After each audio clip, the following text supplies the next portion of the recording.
If you're in a service-based business where your prices are set at your discretion, it can be tough to figure out what to charge, right? We're talking about this topic today, and I'm going to give you tips to get your pricing right. So let's dive in because this topic can be a tricky one. It pertains largely to service-based businesses, but those of you that sell products, listen up because this is going to help you too.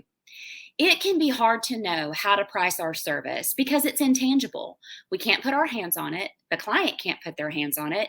It's not as easy to sell as a hard good that you can hold, see, smell, touch, all that stuff, right? And as business owners, I talk about this a lot in my trainings. Our egos are completely intertwined with our work. So, depending on how confident you feel, you may be setting your price too low or you may be setting your price way too high. We've got to find the sweet spot for your particular service. You want to set your pricing so your business is scalable so that it grows. Yet we have to be flexible enough to solve our clients' problems. Sometimes a one-size-fits-all approach for pricing where everybody pays the same rate is the best. Sometimes custom pricing for each client is the solution. It really depends on what kind of business model you want to have and what will grow and scale for you. Here are some easy steps to walk through on how to set your price and know with confidence that you are in the right sweet spot. Number one, I want you to look at your costs. This is an easy thing to do, especially if you're like me and you're a service-based solopreneur. My cost is my time and my knowledge. If you use materials, like let's say you're a painter, then obviously you want to factor in the cost for materials also.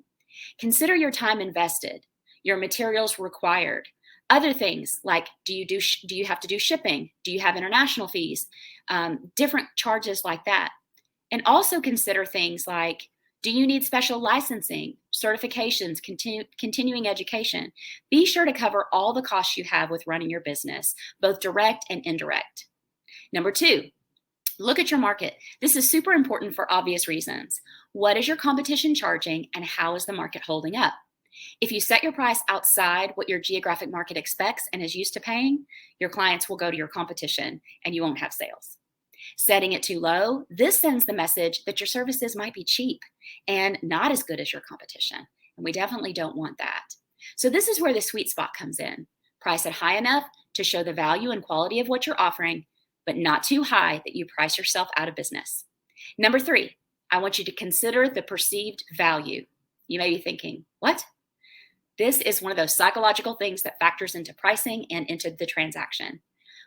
This is where we have to know our customers and their expectations. How do they perceive your business and how do they perceive the value of what you're offering? Are you going to get this right the very first time you go to set your prices? Maybe, but most likely not. It's okay. I didn't. I don't know very many people that do. We have to start somewhere, so sometimes we just dive in. My prices have increased since I started coaching and adding more value to my clients. And my prices are probably going to go up again real soon because I'm always adding more to my coaching.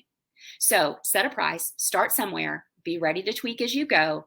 It's easier to go up in price than it is to set it way too high, find out you need to lower it, and that can be kind of an uncomfortable conversation explaining it to your existing clients. One big thing I want you to take away from today, if you remember nothing else, listen up. Come back to me for a second if you've got other things going on in the room. Your price reflects your value. Do not underestimate the value of what you bring to your clients, especially you ladies, because as women, we tend to not charge what we're worth, and we have to stop that nonsense. Think about the value, the solution, the transformation you bring to your clients. And if someone asks you why your prices are so high or makes a comment like you're too expensive or something like that, you can just say the price reflects the value.